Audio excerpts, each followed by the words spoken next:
ভাগ্য কেনেকুৱা কালি দিল্লীৰ পৰা আহিলি বুলি শুনিলো পিছে এতিয়া মাত চাত নিদিয় নেকি अरे हाँ भाई जी आइए आइए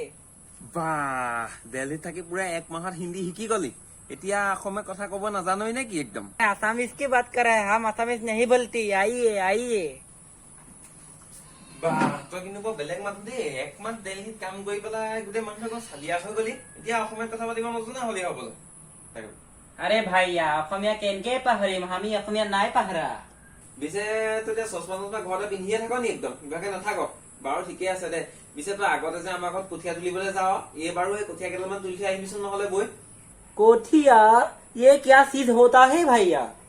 বা তই এতিয়া কঠীয়া চিনি নোপোৱাই হলি সেই দুমাহ আগলৈকে গাঁৱত জেওৰা দি বাঁহ কাটি কঠীয়া তুলি ধান দাই সেইবোৰ কৰিয়ে কটাই দিলি এতিয়া তই এমাহত এই কঠীয়া যেতিয়া চিনি নোপোৱাই হলি বিচুতি খালোৱা দেই এই তহঁতৰ নিচিনা এই বাহিৰত কাম কৰিবলৈ যোৱা হয় অসমীয়া কব নজনা হয় এই বস্তু চিনি নোপোৱা হয় আৰু কেইদিনমানে ঘৰৰ মানুহক চিনি পাবি নে তাও সন্দেহ আছে নাই নলগাও তহঁতক কামত নলগাও মই যাওঁ বেলেগ এটাকে বিচাৰি যাওঁ